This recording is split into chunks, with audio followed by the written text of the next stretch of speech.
Hi everyone, my name is Aizam and I am your host for today. I'm also a REACH Youth Supervisory Panel member and we will be sharing more about REACH 21 questions as part of this series. Here today with me is the man himself, Mr. Eric Chua, Deputy Chairman. And Eric, let's welcome Eric. Hey, hi, how's everybody? Hi.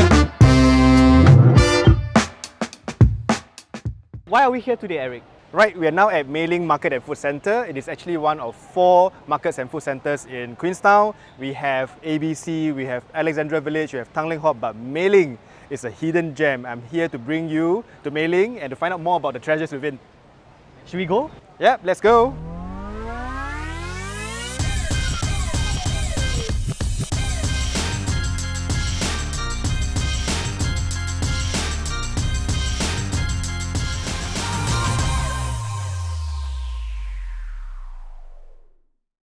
First, we need to complete the challenge, right? Okay. So, let's count together. All right. How many colours do we have? Okay.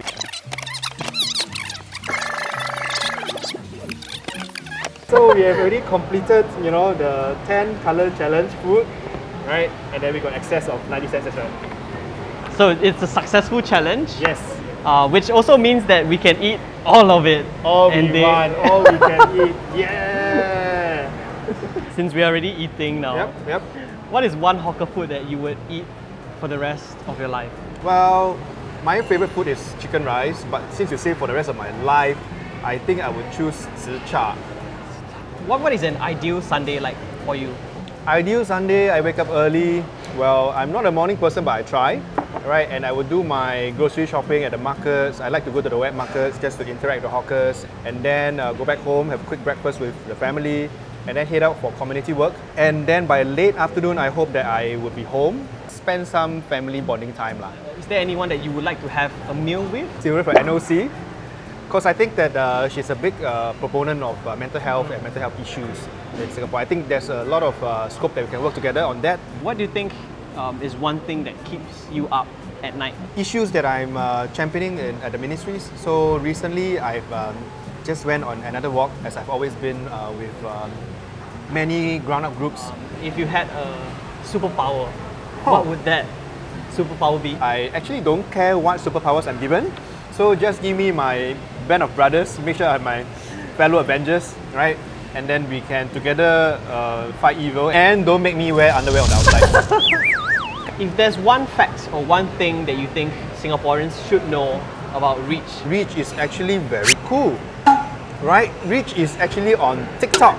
Can you imagine? But I think we reach out to residents and reach out to Singaporeans through a variety of ways. And I understand that REACH has also recently launched its own comic series. Oh yeah. How fun is that, right? How has your work at REACH influenced some of Singapore's national policies?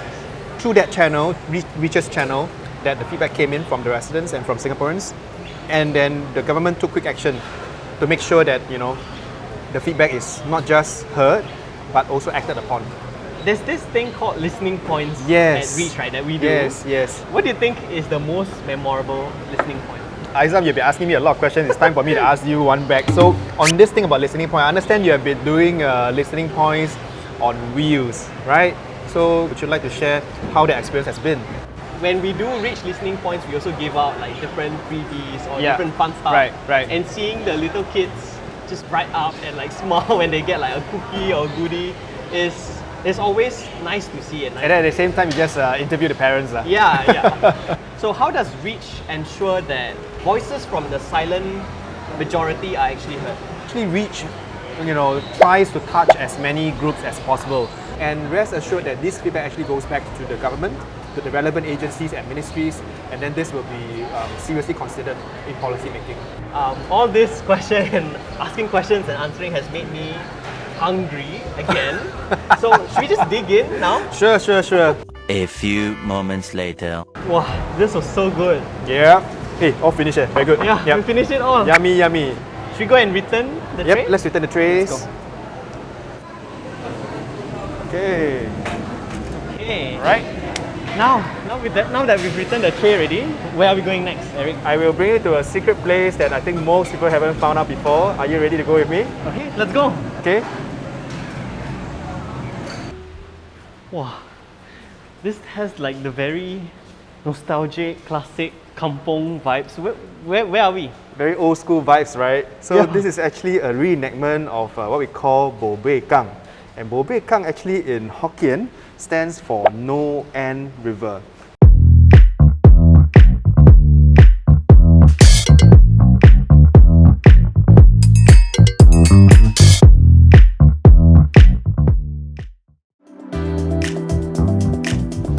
You can make your first move.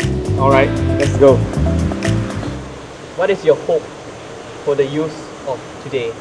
Well, I hope that we can continue having good conversations, civil, constructive conversations.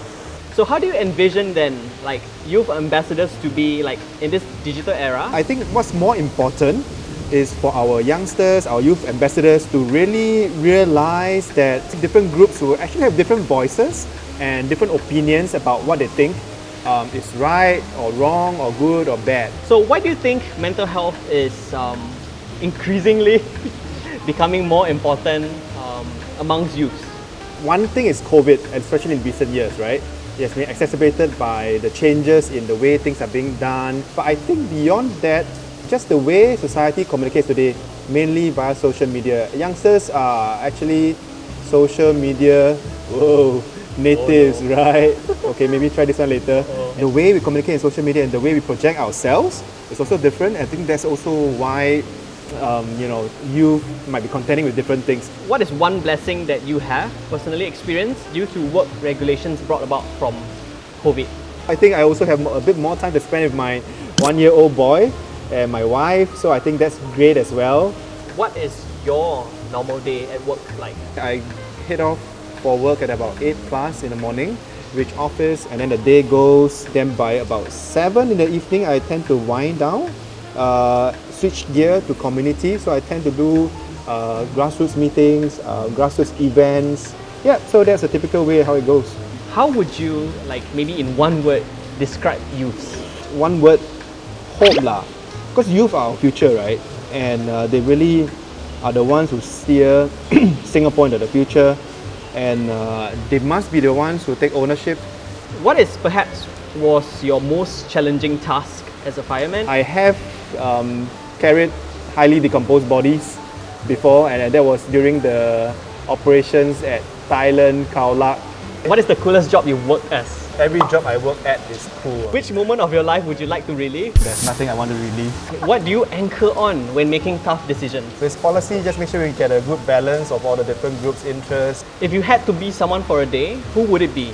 Myself, What prompted you to step into politics? I over time discovered that my passion was really for people. Deep breaths. I think this is your last vlog. Are you sure? No, go back. Okay, technically you won already. Congratulations. Yay! Alright, so I guess after this episode, we've really had a glimpse into what you do every day, what your work is like, and also what some of the things Reach is also doing. Do you have any last words for the audience watching at home? Well, to all you good people out there, connect with me on my socials and really hope to see you at our Reach social media platforms as well as for our events. That's right. If you like this video, definitely share, subscribe, comment, and follow us on our social medias. Facebook, Instagram, TikTok, we are everywhere. Everywhere. And if you have any burning concerns, questions, or anything you want to share, feel free to reach out at Reach!